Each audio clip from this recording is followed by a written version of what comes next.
How's everyone doing? Thanks for joining me on my small engine repair channel. Today's project is this Craftsman 27-inch 250cc Briggs and Stratton engine, and the problem that it's having is that it won't start. Let's dive into it and see if we can figure out what's wrong.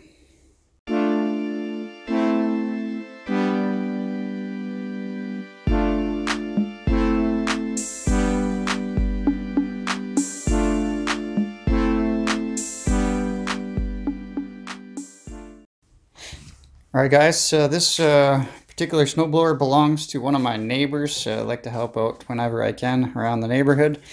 I've tried to get this thing to start and it will not start. The thing doesn't have very much time on it. It has all the nubs on the tires still. This thing probably has a few hours worth of use on it. We don't get a lot of snow down here in southern Ontario. The oil I've already checked is nice and fresh. The gas, however, he said he stored it with gas in it, and you can see there is definitely some gas in there, and the tank itself has a lot of debris, which you might be able to see those little white specks. That is some debris. So he has said that he's been storing it outside with a tarp over it, but anyways, let's dive into this one and see if we can figure out why it won't start. Alright, so first thing I'm going to do is I'm going to try and get access to the spark plug and the carburetor, which is in here. There's two 5/16 bolts here, and then there's a couple of screws. One here is missing. I do need to remove this choke lever as well, which I'll just pull up. I'll wedge a flathead screwdriver underneath there, pull that up, and I'll take the key out, and hopefully we'll have this access panel off. Alright, so I have everything off. This top cover is coming off, but as you can see, a couple of things preventing it. There's the primer line there, and then over here you got an electrical connection. I'll take those two things off, and we'll take this whole panel off. Alright, so I got the bottom panel and the top panel off here, and next thing I'm going to take care of is disconnecting this fuel line. I'm going to put a fuel line clamp on here. I have to drain all of the bad gas out of this tank, try and get out as much of that crud out of there as possible. And so I'm going to go ahead and take this fuel line off now. I might not be able to access it this way. Might need a different set of pliers. Oh, there we go. And then just kind of loosen it a little bit. I don't want to damage the fuel line, so use this fuel line removal tool, which I made myself. If you want to know how I did that, you can click on the link now in the top corner, and that will give you a video on how I made this very easy fuel line removal tool. Alright, so what we're going to have to do is we're going to have to drain this tank, but I'm going to take this carburetor off first. So we'll start with this sort of screen here. It's not an air filter. Snowblowers don't have air filters, but it's a screen. And so first thing I'm going to have to do is take off this screen here, and it's not an air filter. Snowblowers don't have air filters. They operate in a pretty clean environment, but I'll take the screen off next. Alright, so screen's off now. What I want to do first of all is I've smelt this, and it smells like bad gas. It smells like Varsol in the area of the carburetor. So I suspect that that's going to be our issue with it being sitting for some length of time with gas in it. But I just want to make sure that it has spark and compression. So what I've done is I've just sprayed some carb spray. You can put fuel in there, carb spray, whatever, something that's flammable in this carburetor. And although the fuel line is not attached, there is some fuel in there anyways. In the float bowl, I've sprayed some raw fuel into the carburetor. I'm going to test to see if this thing, if my theory holds any water by Just trying to fire this thing up. If it runs and dies off the gas or the carb spray that I put in there, then I'm just going to go ahead and assume then that it has spark and compression, and our issue is gummed up carburetor. Before I can do that, I do have to kind of plug this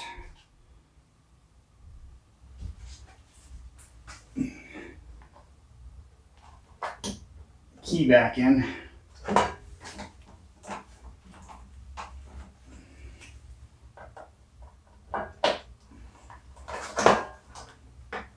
Otherwise we won't get spark. Alright, there you go. That just confirms what we were suspecting all along: bad fuel in the carburetor, and the carburetor's gummed up. So we'll have to take this carb off and give it a cleaning. Alright, to get the carb off, I've got two bolts here. They look like they're 3/8 or a T30 Torx. I'm just going to use the T30. There's going to be some gaskets and stuff. I'm going to try and gingerly take this thing apart and not rip any of the gaskets. I don't stock any of these gaskets, so I prefer not to have to replace them. So I got these guys off. And it looks like the gasket has stuck to the carburetor, which is fine. And the last thing we got to do is to remove the linkage, which has a spring. You can see it goes in that little hole, and then the actual linkage itself is a 90-degree bend. So you'll have to rotate this thing to get the linkage off. I'm going to take off the little spring first. A pair of needle nose pliers. Try not to bend it too much if you can help it. Have yourself a rag ready, because you might drip some fuel if you're rotating this thing. Here we go. So before I get started on this carb clean, I am going to try and drain out the fuel out of this tank to kind of see what we're dealing with. And right off the bat, I can tell you that's old bad gas. Look how dark the color is. So just gonna crack the gas cap. Sometimes that helps ventilation and makes it flow a little faster. Not in this particular case, but anyways, yeah, that's not good gas, guys. So even if the carb was clean, it probably wouldn't run on this neon yellow gas. All right, so emptied out the gas tank. Thankfully there wasn't that much gas in it. All right, so let's open this carburetor up. 1/2-inch bolt on the bottom.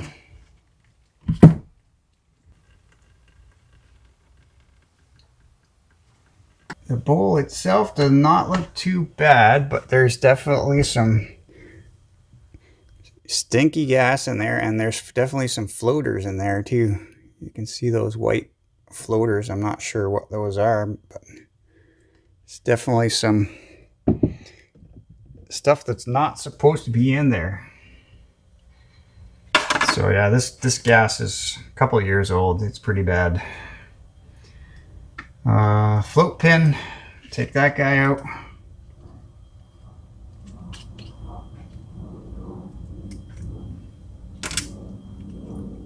And the float doesn't seem like it's holding any fuel.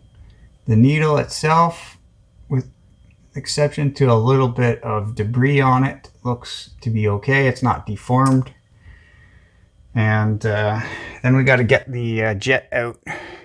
Well, actually, that's an emulsion tube. Here's your jet on the Briggs stuff.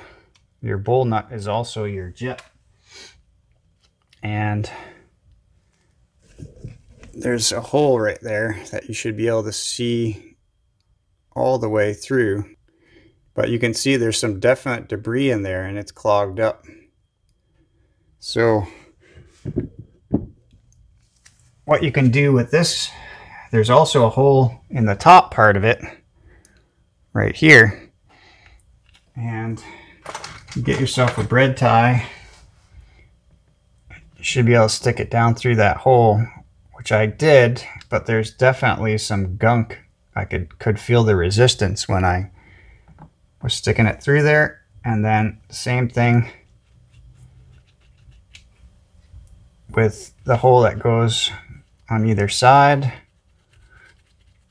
So the fuel comes in from the float bowl through these holes and then gets sucked up through this main jet, this orifice in the top here. So everything you could do is to find yourself a torch tip cleaner. I bought these I think for like $6.99 at my local hardware store. Might be cheaper in the US. Our stuff in Canada is always more expensive. And you just kind of find the torch tip cleaner that fits perfectly in through those holes, and you're not trying to bore out the hole any bigger. You're just trying to get the orifice or the hole back to the size it was before it started to get all gummed up with bad ethanol fuel. They're getting pretty close there, and that one doesn't fit. So what I'm also going to do is obviously I'm going to spray some carb spray in through all of these orifices, these holes. I'm going to take the bowl gasket off because I don't like spraying carb spray on any of these rubber parts. Same thing with the needle valve. I don't want any carb spray getting on there. Now you can see a better that floaty stuff that I was talking about. I think that was like gelled up ethanol fuel. You can see it there in the bottom. So this is what happens when small engine equipment doesn't get used or stored properly. You end up getting all these passageways all clogged up with jelly fuel. So the next thing I can do is take out this emulsion tube in here. So you need to get yourself a flathead screwdriver. Make sure you're pushing down with quite a bit of force as you're turning, because it's a brass jet and you could easily strip that flathead and you'll never get it out. Okay, so it only comes out so far, and then hopefully it just falls out. If not, you could just tap this and it should come out. Now, this one is pretty bad as well. It has got all sorts of residue and junk on it. Anyways, there you go. You can see all that junk. So if you got a ultrasonic cleaner, guys, I would throw this in there.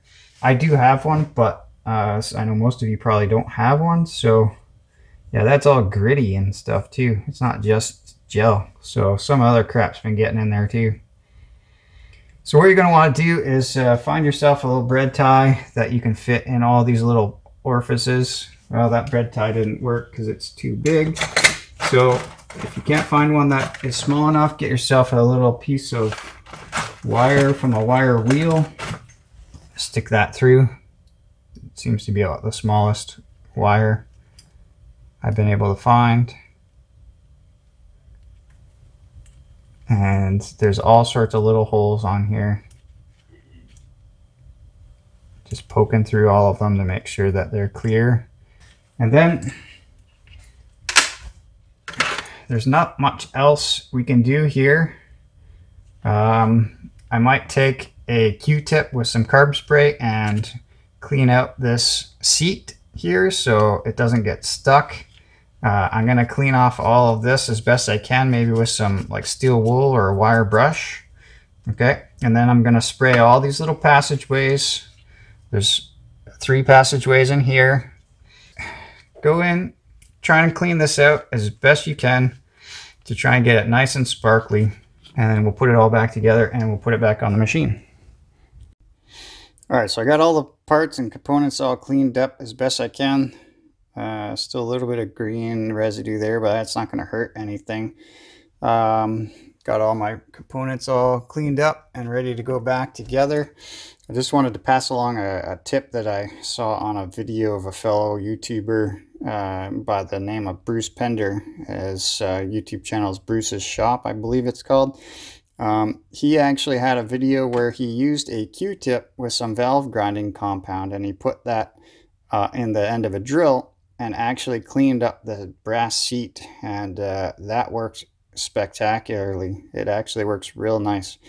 You just have to be very careful that if you use any valve grinding compound, you actually do a very thorough job of cleaning all that grinding compound out once it's all done.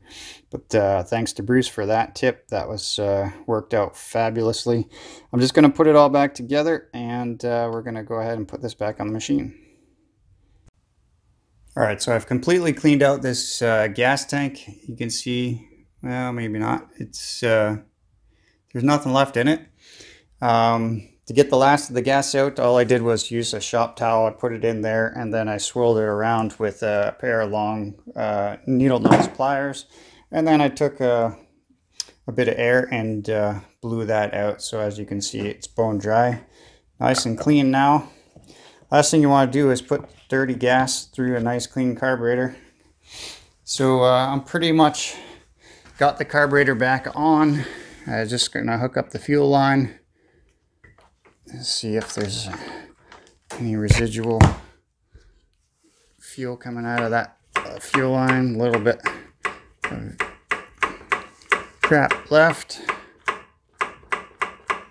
So, I mean, you'll never get every last drop of it, but certainly want to do your best. And then put the fuel line back on.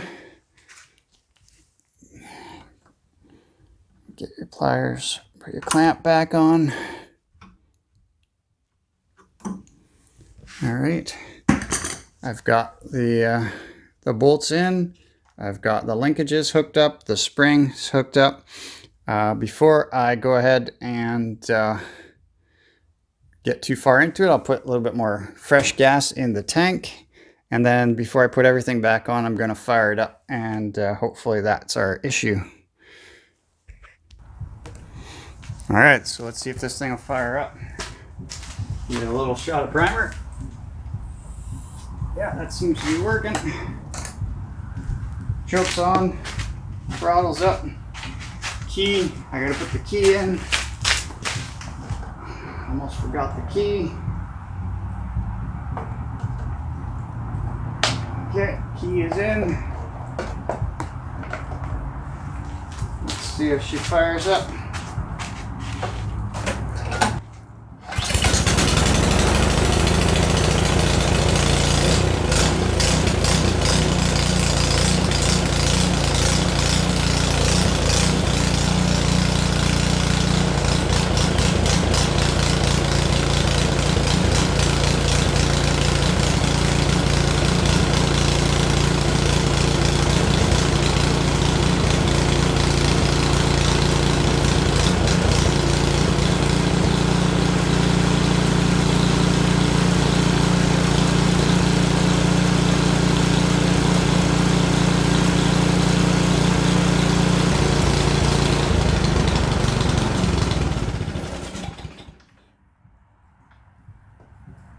Alright, so it seems to be surging a little bit, and as soon as I went to try and reduce the throttle, it started to get a little bit of, well, it stalled out actually. Alright, so as you can see, it was definitely continuously still surging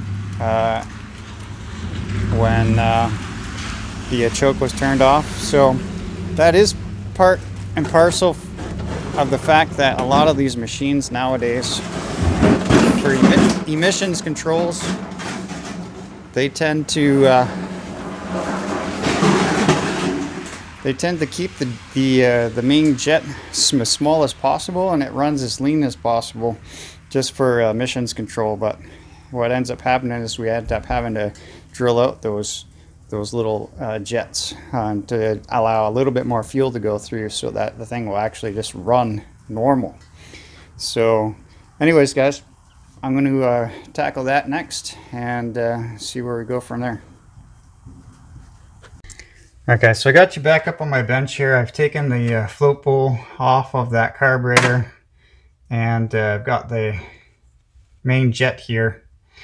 A lot of times carburetors have an idle circuit and an idle jet that gets to needing to be bored out a little bit more. This one doesn't have an idle jet, so it does have an idle circuit, which we cleaned out as best we could, and it didn't make any, well, it's running now at least. But so what we're going to need to do is just find the diameter of that hole, and we're going to bore it out one bigger. Now, a lot of these jets will have an actual number printed on them nowadays. So if you can see that or not, it shows 75. So what I'm going to do is going to get my mini drill bit set out, and I'm going to go to 0.75 of a millimeter. Okay, that's this little drill bit, and that guy fits in there pretty good. Now, most of them will come with these little drill bit, micro drill bit chucks. And if need be, you can even put this into your drill and run it on a slow speed, or you can just do it by hand. And we're not trying to make this thing much bigger. I'm going to go up one size from this. If you go up too big of a size, the thing's going to run rich, and it's going to puff black smoke all the time. And then you're never going to fix that without getting a new jet.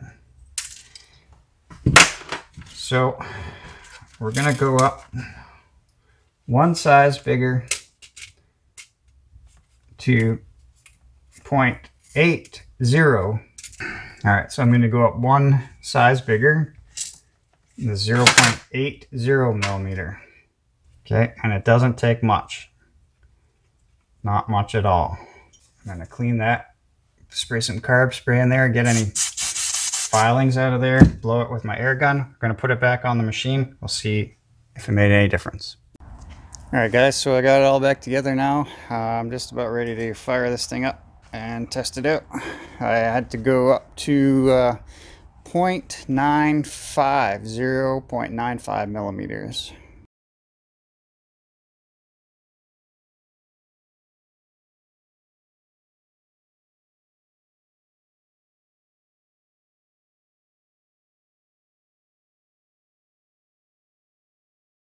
Alright, sure. Okay, a little bit of primer.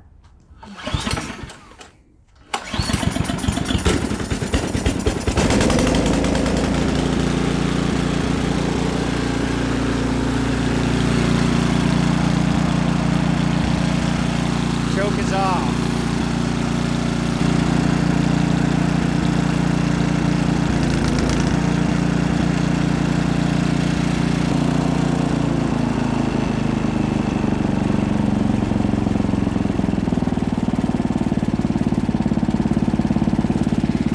Idle's really nice too.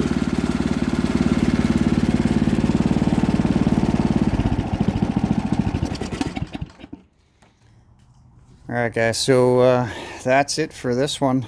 I didn't want to go much more than 0.95 millimeters. I just don't want it to get too rich eventually, and then I've gone too far with it. So although I did hear like one odd sputter, I think we're going to leave it at that and call it good. So thanks again for watching. Hopefully the video was helpful, and if you liked it, go ahead and hit the like button. And if you like learning about small engine repair, this is the channel for you. So you can hit the subscribe button and notification bell. And until our next project, guys, take care.